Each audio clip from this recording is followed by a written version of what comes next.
आदिनाथ से चली ये परंपरा कहीं और की नहीं है। प्रथम तीर्थंकर आदिनाथ भगवान ऋषभ देव ही है, और यही ऋषभ देव भगवान की पावन भूमि भी है। इस धरती के पहले राजा हैं।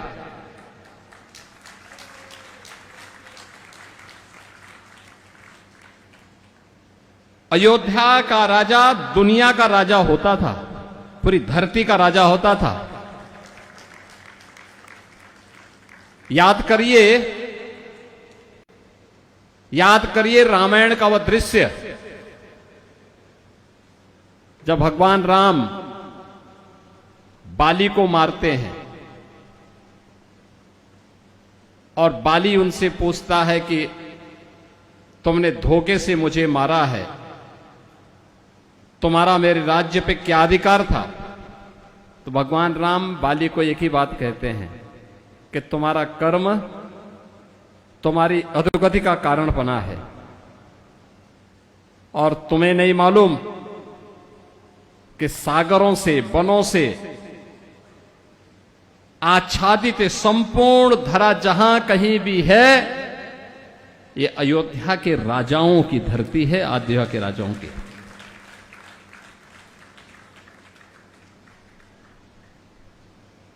भगवान ऋषभदेव धरती के पहले राजा हैं, और उन्हीं के पुत्र परम वीतरागी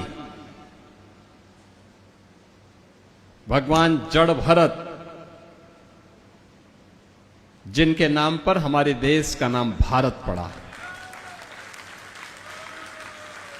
ये वही पवित्र परंपरा है। और हमारे उत्तर प्रदेश का ये सौभाग्य है कि 24 तीर्थंकरों में से सर्वाधिक जैन तीर्थंकर उत्तर प्रदेश की धरती में हुए। उनमें भी 5 अकेले अयोध्या में भगवान ऋषभदेव, भगवान अजितनाथ, चौथे तीर्थंकर भगवान अभिनंदननाथ, 5वें भगवान सुमतिनाथ, और 14वें भगवान अनंतनाथ। ये सभी इसी पावन धरा पर उनका प्रकटीकरण होता है। काशी में 4, आपके श्रावस्ती में 1, हस्तिनापुर में एक लंबी परंपरा, और उत्तर प्रदेश में ही कुशीनगर में 24वें तीर्थंकर भगवान महावीर की अपना अंतिम उपदेश दे करके उस धरती को पावा नगरी के रूप में उन्होंने, यानी पवित्र नगरी के रूप में उन्होंने अपना आशीर्वाद दिया था। बीच के कालखंड में लोगों ने उस पावा नगरी को फाजिल नगर कर दिया था, और मैंने अभी हाल ही में कहा कि नहीं, फाजिल नहीं, वह पावागढ़ है, पावागढ़ के रूप में ही उसका नाम होगा।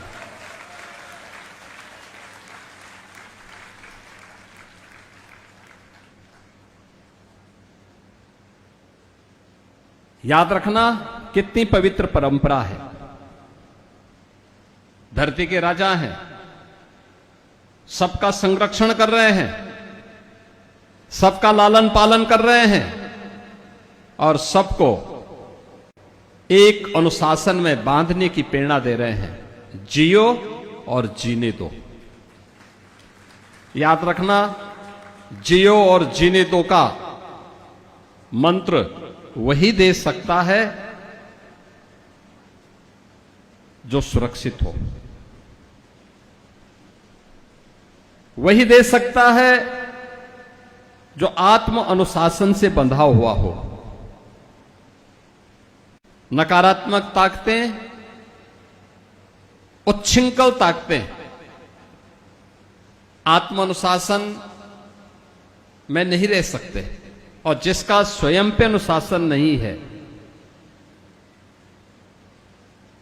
वह दूसरों पे कैसे शासन कर सकता है?